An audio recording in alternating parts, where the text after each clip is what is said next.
अद्वैतामृतवर्षिणीं भगवतीम् अष्टादशाध्यायिनीम् अम्ब त्वामनुसन्दधामि भगवद्गीते भवद्वेषिणी। ॐ श्री गुरुभ्यो नमः। हरिः ओम्। Everybody, please keep your eyes closed. We'll go to next 5 to 7 minutes of meditation to settle ourselves down. Everybody, please mute yourself. Now make sure your back is rested well.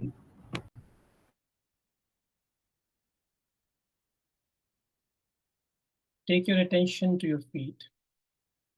Relax it. Attention to your legs. Relax. Attention to your hips. Relax.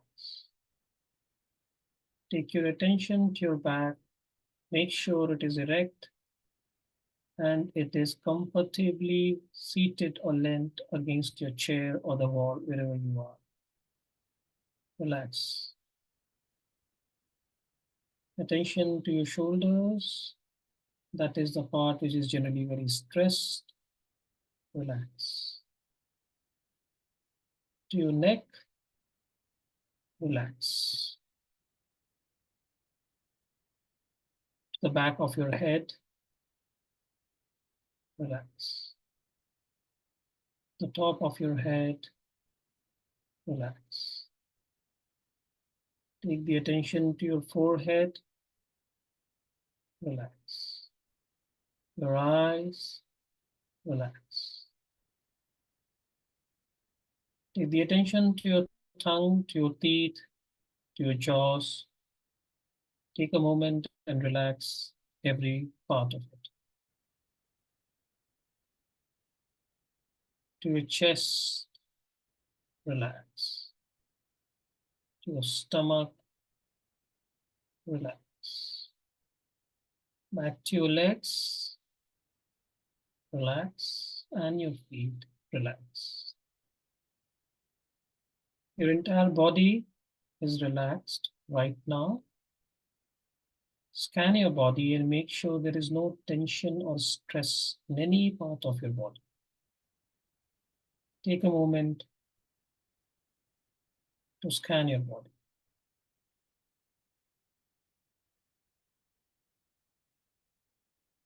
Gently take the attention to your breath. Notice how you are breathing.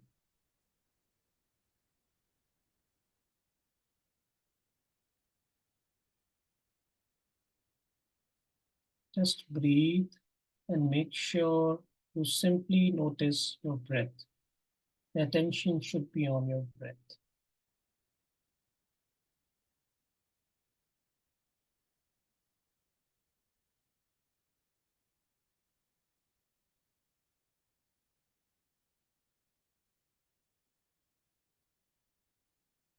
Now take the attention to your Agya chakra, which is the point between your eyebrows, a place where you put your bindi, your tilak.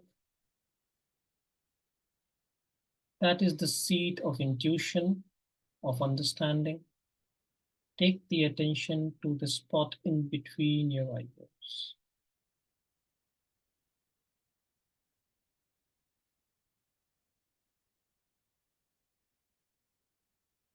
Be there.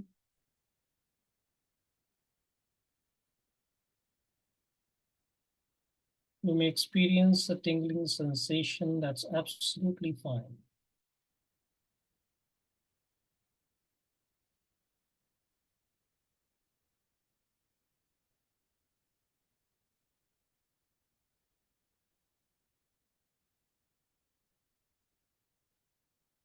Bring your thoughts back to the Agya chakra.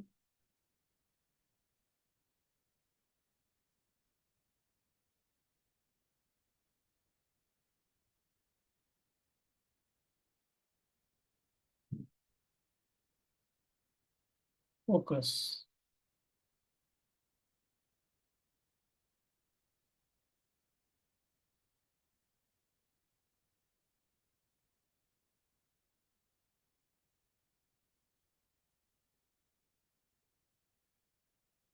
Continue to keep your attention on Agya Chakra.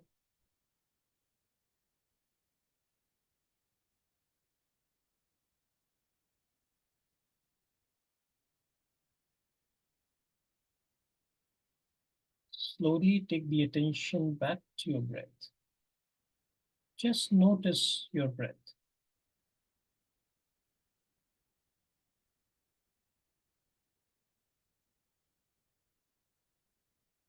Notice your breath.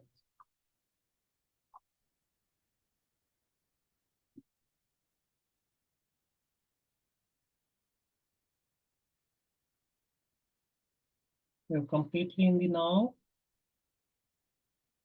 Start moving your fingers slowly. Wrap your palms.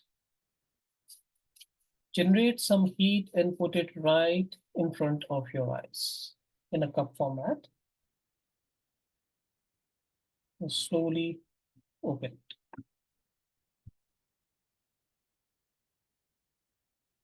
Great. So we are all centered right now, and let us be centered for next 40 minutes. This is your time. Nobody should disturb you. And let us give our 100% to all the shlokas that will be spoken about and ask any questions that you have in mind. So here we start.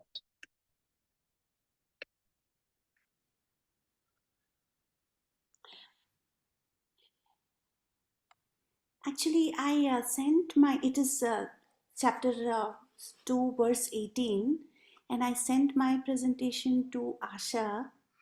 If Asha could present it.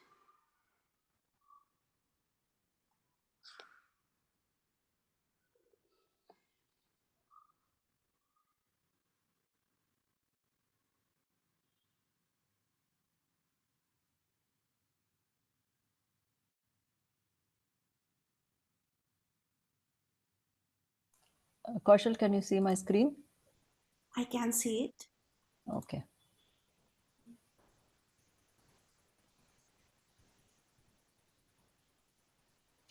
Okay. So I will start off my presentation with salutations to the gurus. I have a long list today. Sri Adi Shankaracharya, Swami Paramatmananda, Swami Mukundananda, Swami Tadatmananda, Swami Ramsukh Dasji, and of course Bidhan. So I did a little bit of all over. I just went about and studied the shloka. So I will try my best now to recite the shloka the way Ajit has been doing. No comparison. Okay. अन्तवन्त इमे देहा नित्यस्योक्ता शरीरिणः अनाशिनो प्रमेयस्य तस्माद्युध्यस्व Bharat. Okay, so that is shloka 18. Could we go to the next screen?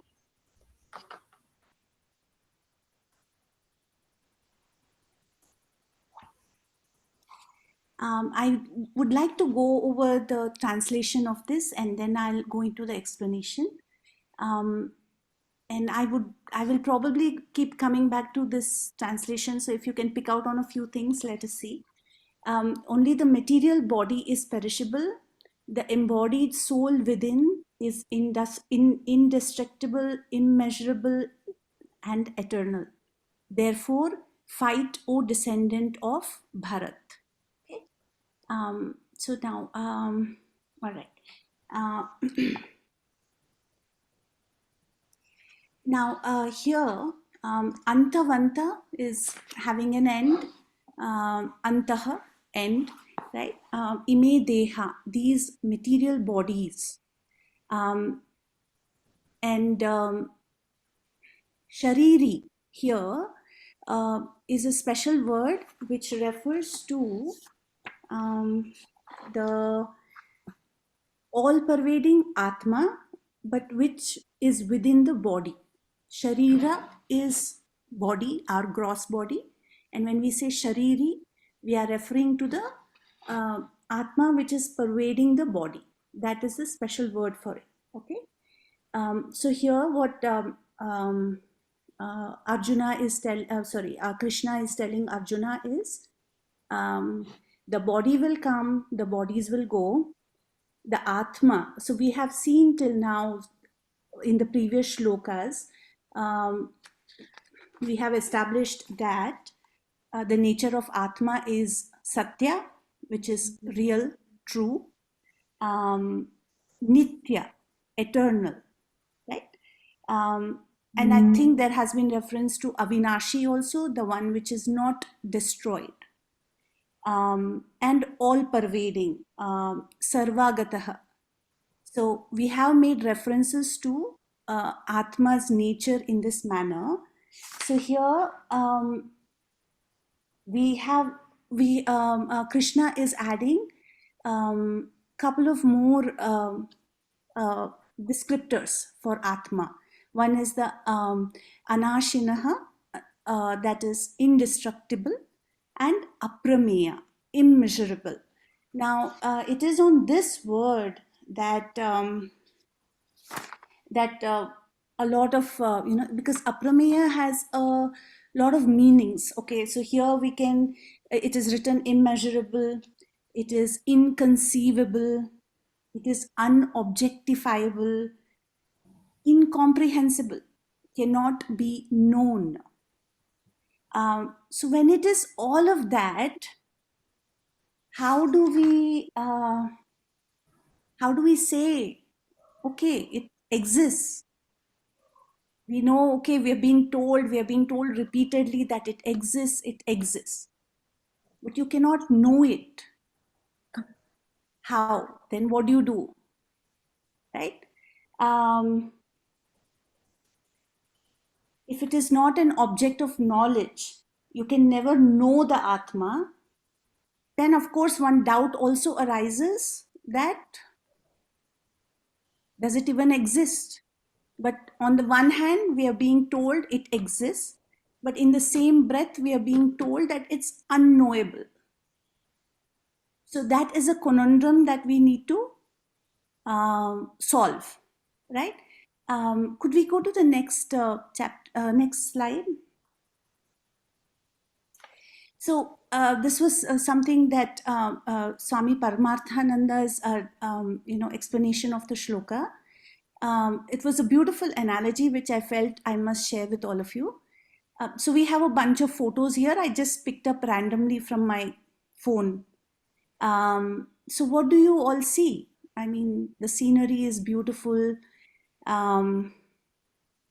You see people in it, right? But what if we say that there is still one more presence in this that is not seen? Would you agree? In any photos, I can tell you that in any photos in your phone, my phone, any photo, it would be true of that. That there is a presence here which is not seen. Any guesses?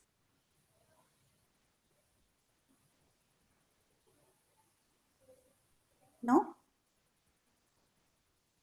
Okay. The photographer? Yes, yes, yes. Thank you. Yes, it is the photographer. So it's not, he is not seen, he, she is not seen. The camera is also not seen, but the photograph is there, right? But it isn't in, what do you say? It's a part of this, but it is not seen. So we can say that, yes, if we translate this analogy to the existence of Atma, right? Yes, it exists, we know that, but no matter how much we struggle, we will not be able to we will not be able to know it, right? Because an object can be known. Okay, so like even in a grammar, right, we have subject and object. So like he cooks. Now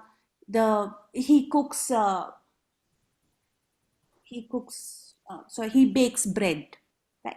So here the subject is he, or I bake bread. I am the subject and bread is the object. So object is something which is knowable, right? But here, when we talk about Atma, it is not the object. It cannot be known. That is what I've understood with this this one, with this shloka. So the Atma, according to Krishna, is aprameya, immeasurable. You can't measure it, you can't know it. It cannot be an object of knowledge. It is inconceivable. So we have added one more description to Atma, which is aprameya and anasinaha, indestructible and imperishable in the shloka. Could we go back to our shloka again, please, Asha? Here? Yeah. So here the Krishna says to Arjuna that if we have a date of birth, which is, we will have an end time. Whoever it is, whether it is Bhishma or it is Drona or even your mother, why even Krishna, the bodies cannot be maintained eternally. Okay, so bodies will come, bodies will go. Atma is Satya, Atma is Nitya, Atma is Anasinaha, and Atma is Aprameya. Accept these facts and fight, O Arjuna. This is what Krishna is exhorting Arjuna to do in this shloka.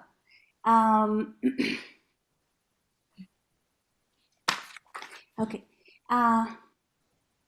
If you look at the grammar also, the antavanta ime deha, the material bodies, you see, it is plural, whereas the soul, it is in singular. So there also he is reiterating that there is only one consciousness. There might be multiple bodies. So even in the grammar part of it, that there might be multiple bodies, but there is only one soul. The always the reference to soul is in singular. Another thing was descendant of Bharata, right? If anybody has any, because I myself was actually a little confused about where that Bharata came. And I don't know if anybody is confused, I could go back to that tidbit of information. Okay. One other thing that I felt that I must draw your attention to is when just colloquially, when we talk about the soul, like say somebody passes away, we say, may his soul rest in peace. Or we say, Hindi maybe we say, right, uske atma ko shanti mile. How we say, if you just close your eyes and think about the imagery, we have somehow divided up the soul. Uski atma ko. Meri atma ko, save our souls. So we kind of like have this thing where unknowingly we have brought up a distinctness in souls. Whereas where we know that underlying it is the one consciousness, but it is different bodies. So where I think that, that we should we should kind of become conscious about that, because it somehow keeps reinforcing a wrong idea in our minds when we talk in that way. And we have to kind of become a little bit more very conscious that we don't have to think of soul as many. The soul is one, and the bodies are many. So that kind of I felt especially in this, and that the body is the one that uh, probably belongs to the soul and not the other way around. So yeah, thank you.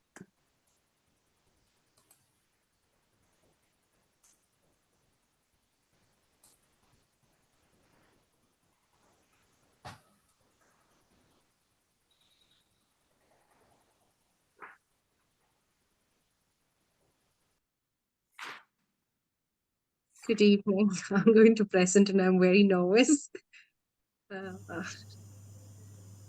Thank you, Kaushal. Please pardon me if I don't get things right. So my salutations to Swami Paramatmananda and Swami Aparajitananda. And so the verse 18, 19, 20 and all is about the description of self. Now, continuing the description of this self, let's chant verse 19. Can someone chant for me? Ajit? Yeah, Or anyone? yeah, I can chant. Yaenam vekti hantaram yascheinam manyate hatam ubhau tau na vijanito nayam hanti na hanyate. Thank you, Ajit. So this verse is about self, where Krishna is saying that the one who thinks that the self is killer, or it is killing someone, or the one who thinks that self can be killed. So the one who thinks the self is the killer or the self is killed, both of them do not know the truth. So then what is the truth? So the truth is that the self never kills and self is never killed. So the one who's saying that self is killing or the one who's saying that self is killed, both of them do not know the truth. And the truth is that self can never be killed. Okay. So that's the meaning of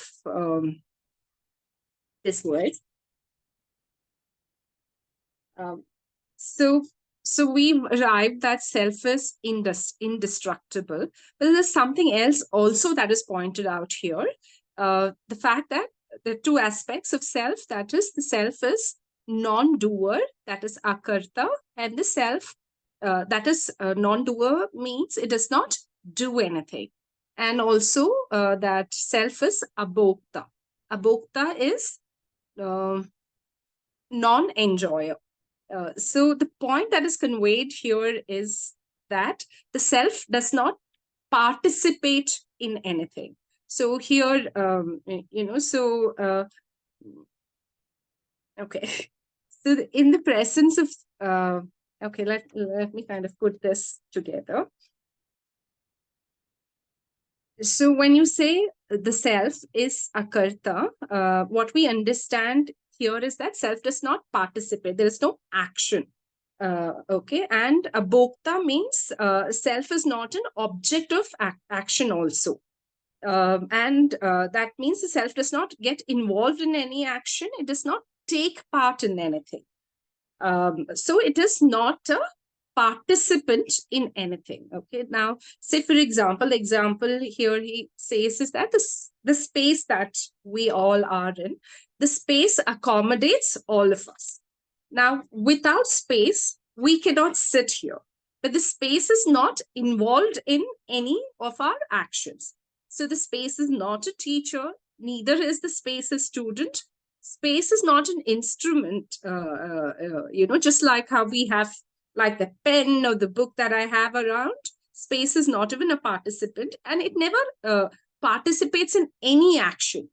But the fact is that without space, no action is possible. Okay, so we can take another example for this. The light, the example of the light. Now, the sunlight, in the presence of sunlight, so many transactions are going on. So say that someone is selling a product outside, there is a buyer, there is a seller, there is money transactions. All the transactions are taking place in the presence of the light. But the light itself is not a participant in the transaction that is taking place there. It is neither the seller, nor the buyer, nor the bought material. Neither is it the money. Okay, so from this example, we clearly know that light is not a participant. But if we remove the light, okay, so if there is no light, can any transaction happen? We know that no transaction can happen in the absence of light. So therefore, just like how space, the light, which is the Atma, which is the consciousness, is required for all transactions, but it is not directly involved in any transaction. So there is another example that he quotes where he says that, now let's consider a cinema screen. Okay, so now in the cinema screen, there is a hero, there is a heroine, there is a villain, there are fights happening, there's music, there is dance, all kind of transaction, very entertaining stuff happening. But the screen on which the movie is playing, that particular screen is not a participant in that particular movie or whatever we are watching. But if the screen is, just because the screen is not participant, does that mean that we can eliminate the screen? And if we do eliminate, sorry, I lost my connection. Okay, so does that mean that we can eliminate the screen? No. So if the screen is not there, we cannot even watch the movie. So there will be no picture, there will be nothing for us to watch. Similarly, although the consciousness, the Atma, is uninvolved, that is akarta and abhokta, here the idea that Krishna presents, and he doesn't say it in the like in a simple way. He goes in a roundabout way, and Krishna says, Atma is akarta. Atma does not do any job. That is, the consciousness does not do any job. And what that means is that it is, because it's not doing any job, it cannot kill anyone. And if Atma is not bhokta, means Atma is not killed by anyone else. So Atma is neither a killer of anyone, neither Atma is killed by anyone. So here again, what Krishna wants to convey is that Atma is, that is, the consciousness is the killer, and Atma is killed. The person, the person who's talking about that Atma can be killed or is the killer is an ignorant person. And what does ignorant mean here is that, okay, here, pardon me, he says here, Yah Vetti Hantaram, suppose a person, how he explains this whole aspect that it cannot, that is, consciousness cannot be killed or it cannot be the killer, is by, suppose, say that a person thinks that the Atma is a killer. Okay, if the Atma is killer, means it's karta. And yashchainam manyate hatam, suppose a person thinks that Atma is killed. Suppose, the conclusion of this is, we're breaking the phrase. So, ubahu tau na vijanitaha. Both people, both of them, do not know the and the fact, both of them are wrong. And the fact is that nayam hamti, that is, Atma does not kill anyone. In fact, the word kill itself, does not kill itself, is not right. The fact is that Atma cannot kill anyone, because just like how the space cannot destroy anyone, it's the same thing like the light, although it's present, it's not a participant. Just like, it's the same analogy here. Okay, so so Vayu of the Panchabhutas, in the Panchabhutas, Vayu can destroy, Agni can destroy, Jalam can destroy, even earth can destroy by earthquake. But if there is any one element that cannot be destroyed, anyone, that is the space. Similarly, Atma, that is consciousness, accommodates all, but it does not or cannot destroy anyone. So Ayam means Atma, Nahanti means does not kill, Nahanyate is not killed also, and this has got a lot of significance because of which Krishna will bring about this phrase again and again throughout the Gita. So this is a very crucial phase. In fact, most important ideas of Gita are based on this one verse. And one of the most important derivations is that the Atma, the consciousness, is akarta. Akarta is it's free from all karma. And if it is free from all karmas, then there is no punyam for Atma. There is no papam also. If there's no punyam, there is no papam also. And there is no sanchita karma. And there is also no agami karma. There is no prarabdha karma. All these are not there for Atma. Okay. And if karmas are not there, then there is no question of punarjanma also, which means that Atma never takes punarjanma. Why is it that it does not take punarjanma? Only something that dies can take another janma. So because Atma is non-destructible, it does not perish. So there is no question of rebirth here. So since Atma does not die, it does not have birth either. So there is no janma. So and because there is no karma, it is free of all. Okay. So then why are we talking about the various karmas, rituals, shraddhas, tarpanams, all of this, and for whom? So these are all elements of sukshma shariram, which alone travels from place to place. So sukshma shariram requires karma, and sukshma shariram has got punarjanma. Therefore, from this point alone, all the shraddhas, tarpanams, all this are present. I'm sorry if I'm not getting this right. So in case of an ignorant person, okay, that is who's not a jnani, there is no shraddhas or tarpana. Okay, in case of an ignorant person, the sukshma shariram travels, and therefore we have to do karma. In case of jnani, there is no shraddham, there is no tarpanam. We only have Samaradhana Day. We just remember that Mahatma so that we will get his blessing. So there is no Punarjanma for Atma. So these are all the corollary that Krishna himself will tell later. So basically this verse is about where we say that, the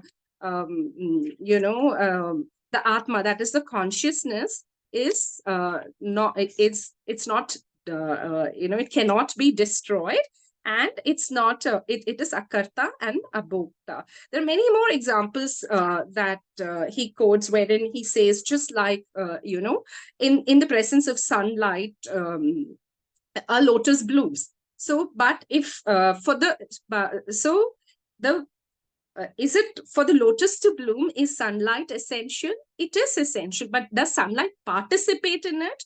No, the sunlight is not a participant. So electricity, what it does is, electricity gives energy, okay, but it's not an action. It's the nature of electricity. Likewise, fire gives us heat, but giving heat is not an action, but it is the very nature of the fire. So likewise,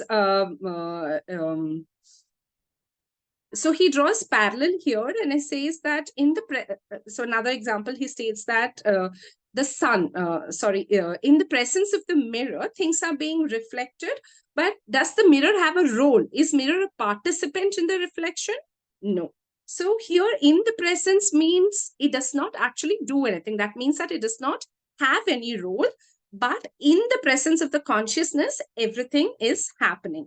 In the presence of the consciousness, the body functions, the mind functions, the intellect functions. So, what the body does is not the function, but that does not mean what the body is doing. The actions is the function of consciousness. Okay, what the body does is determined by the vasanas of the person, the samskaras of the person. So what the consciousness does is it only lends its sentiency to the body functions. Okay, so it has no direct role. And hence the consciousness is, it cannot be destroyed. Yeah, so just another example he gives is that just like the fuel, the vehicle moves because of the fuel, but where the vehicle moves is not determined by the fuel in the vehicle. So who decides where the vehicle will go? That will be decided by the driver and not by the fuel. Just because the vehicle runs on the fuel, it does not mean that the fuel decides where the vehicle will go. That will be decided by the driver. So just like how the fuel is not a participant, although fuel is essential, likewise the consciousness is essential for us to function, but it's not a direct participant in anything. When it is not a participant, it cannot be killed. Neither it can be the killer. So one who believes in it, that it is, that person is an ignorant person. So this is what it is about. Thank you. Wow, this was It was so good. beautiful. I'm so nervous. I can hear my heartbeat. Well, I'm in that state right now. And yeah, there's so many analogies and metaphors that you gave. Well, that's not as much that I have for the verse 20. And Bidan, will I be able to do a presentation mode? I will be able to present it like that, no?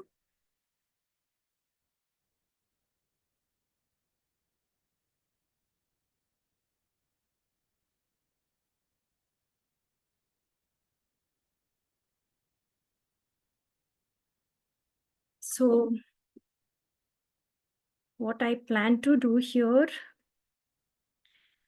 is that I would try to read the shloka and then the translation, and then try to break it down. So what do you say, by the sentence, and then see how it goes. So thanks, Bidan, for this opportunity. And of course, the material received from Bidan has helped me to, gather some information. Gratitude to my mom.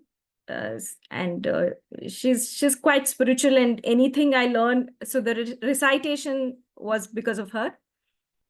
And Swami Shivananda's translation of Shankara Bhashya. So I've picked up some little points there. And Swami Sarvapriyananda ji and Swami Tadatmananda ji. So gratitude to them. So let's see. न जायते म्रियते वा कदाचित् नायां भूत्वा भवित्वा वा न भूयः अजो नित्य शाश्वतो यं पुराणो न हन्यते हन्यमाने शरीरे.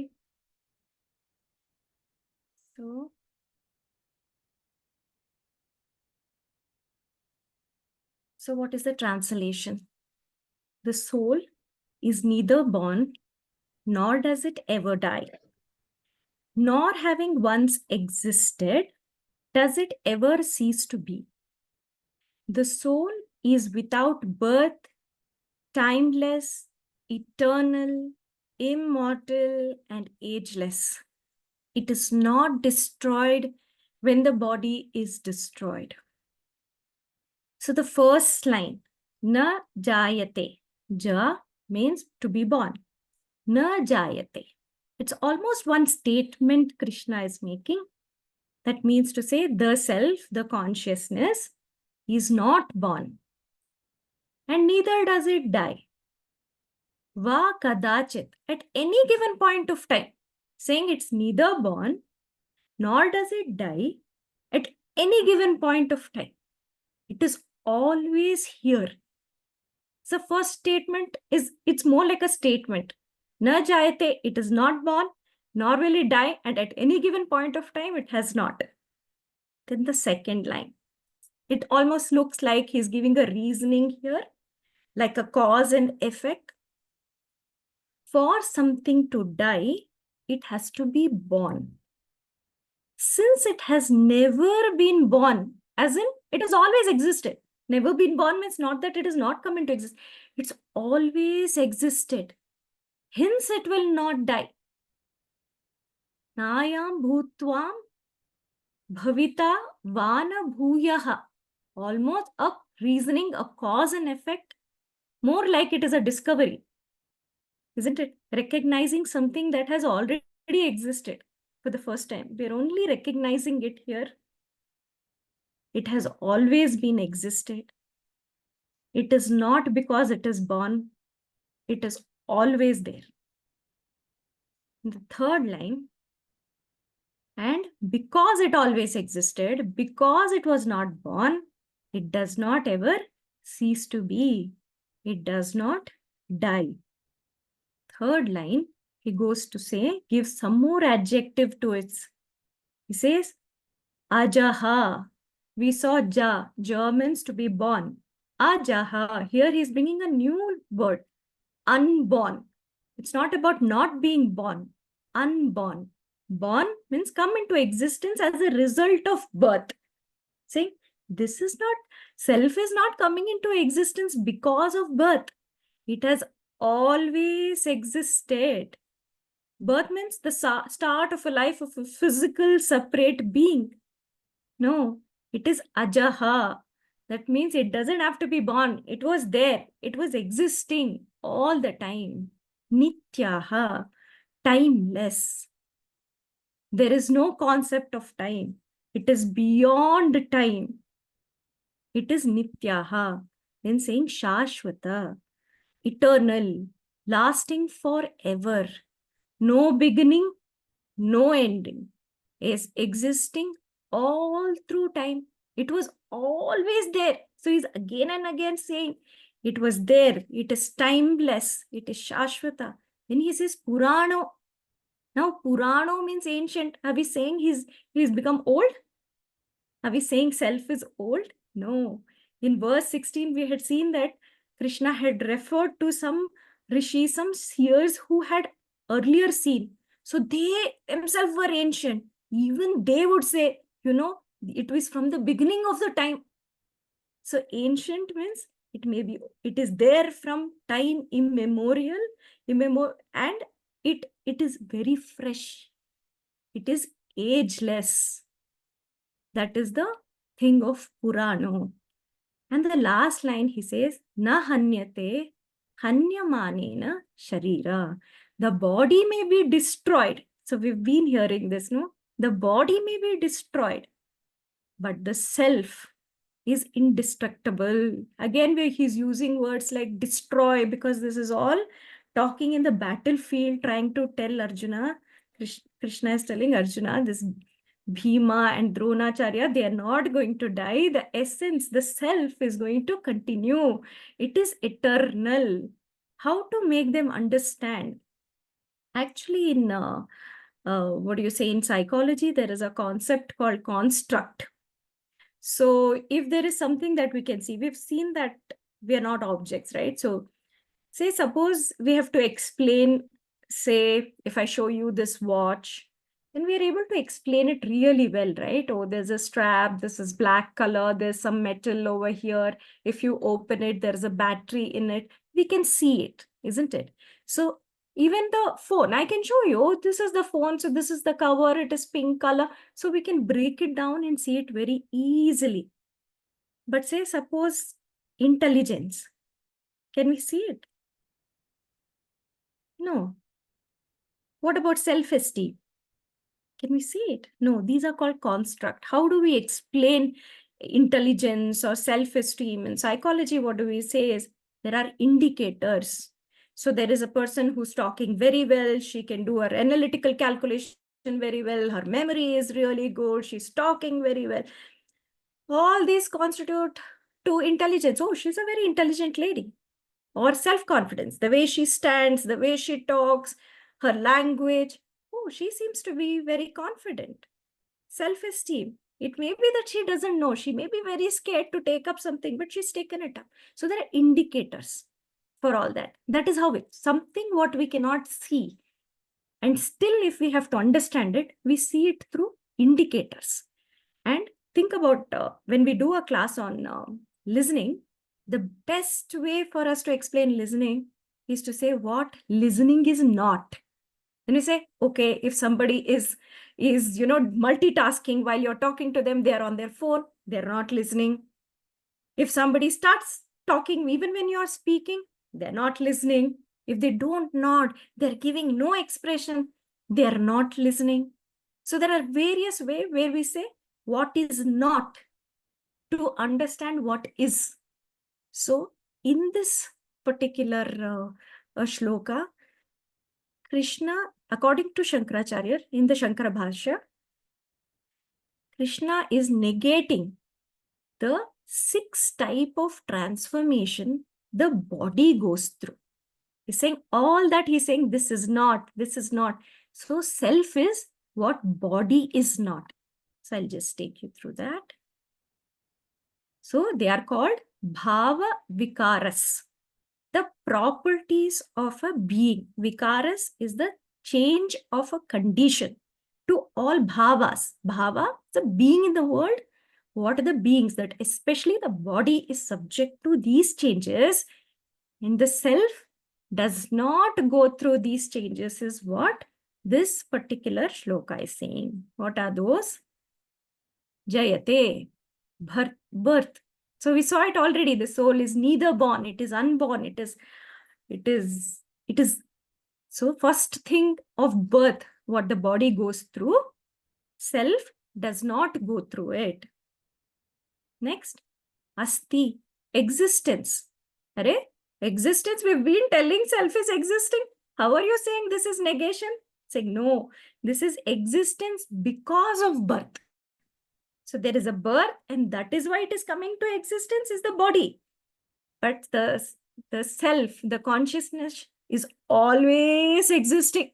Purano, it has been there from the time we don't even know. Vardate, there is growth. The body goes through certain changes. From a child, then little bit young adults, then the teenagers. They go through stages of life. Do you think the self is changing? No, he says, no, it is ageless. We saw that adjective which came. It says it is ageless. Then fourth one, viparini mate, meaning maturity. Again, this is part of this growth thing which says it is ageless. There is no maturity and a plateau which a body goes through. Self does not go through it. Fifth one, decay. Apakshiyate. So again, where is the question of decay? The self is not going through anything. The self is just witnessing, being there. Like one of the metaphors I had heard was about a computer. They said computer hardware, right? A lot of things are happening in the hardware only, but there is a software that is your Sukshma Sharira. Stula Sharira is this computer. Sukshma Sharira is that software, but without electricity, does it work?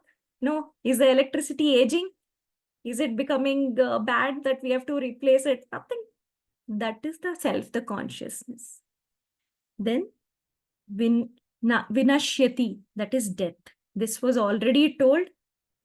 The soul neither is born, nor does it ever die, nor having once existed, does it ever cease to be. The soul is without birth. It is eternal, immortal, and ageless. It is not destroyed when the body is destroyed. So by saying that these 6 forms of transformation is not happening just like the body, the self is all this eternal, immortal, it is always existed. Yeah, that is it from my end. Thank you. Thank you, Bhavna. It was beautiful. Thank you. today the presentations were at a next level. Kaushal, Manju, and Bhavna, you all have done such a great job. It kind of shows the amount of effort you have put into research to make the presentations and put it out for the group. Thank you so much for taking it up. Wonderful. Thank you for being the inspiration, Vidhan. I wouldn't be here if not for you. And Yeah. because of this process, no, today my meditation was different. Wow. It was amazing. I think today's was really good. All the three of them have done such a fantastic job. Bidan, your work is reduced.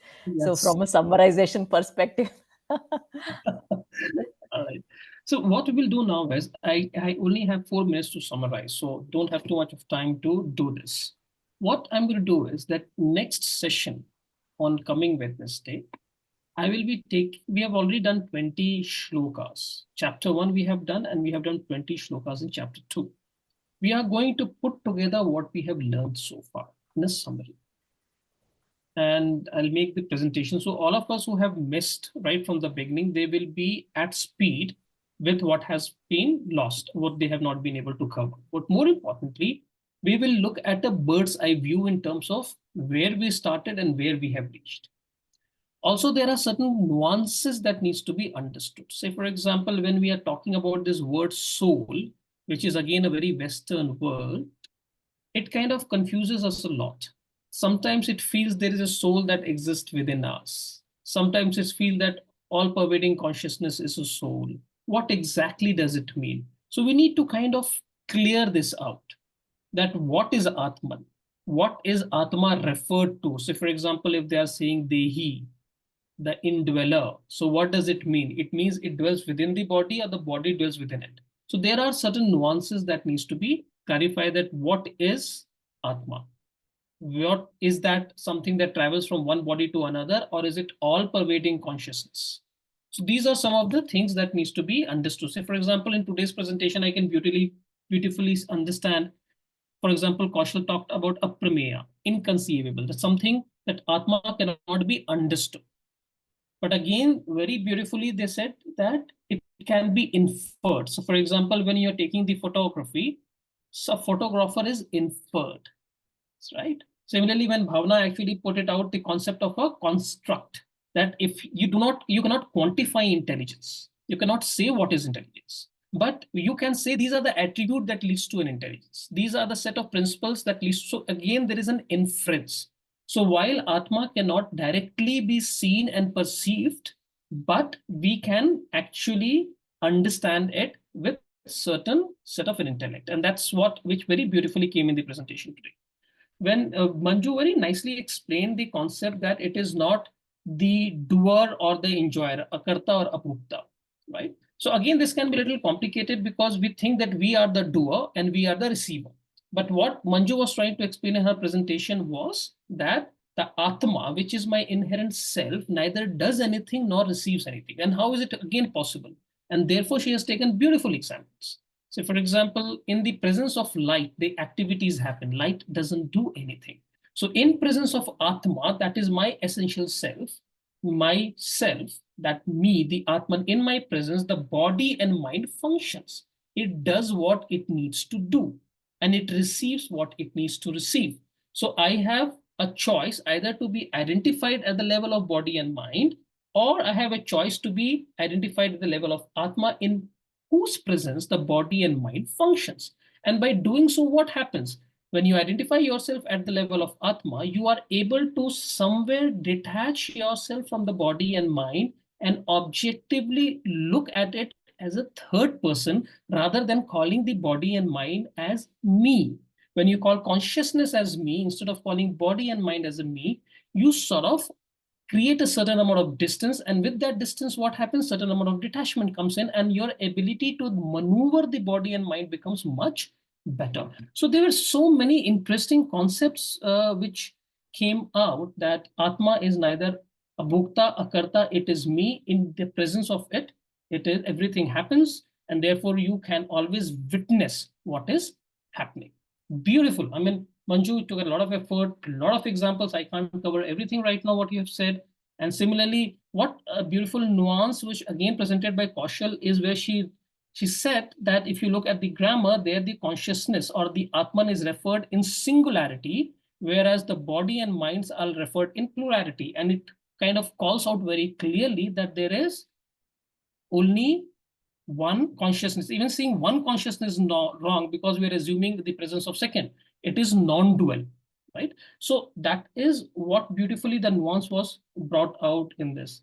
And again, Bhavna, very nicely you said that there are 6 transformation that happens, and our transformation happens where? At the level of body. And I am not the body, I am the very consciousness which is experiencing those transformations. And it comes back to the same point which Manju said, that in my presence, all the 6 transformations of body and mind is happening, but I am not the doer. So beautifully it has been presented today. I'm quite excited to hear, and I could have spoken for another half an hour to just try and see how beautifully each one of you have woven it, and the entire concept comes together so nicely. So great to have you all here today. Next week we meet just to recap, understand, put the entire perspective together, and create what Bhavna beautifully said, a nice construct. From there, we move to the next level. Thank you so much. So we will end up with a prayer. Asha, would you just want us to take us through the prayers? Yeah. Om Vasudeva Sutam Devam Kamsachanuramardanam Devaki Paramanandam Krishnam Vande Jagadguru. Om Sarve Bhavantu Sukhinah Sarve Santu Niramaya Sarve Bhadrani Pashyantu Ma Kaschit Dukha Bhag Bhavet. Om Shanti Shanti Shanti.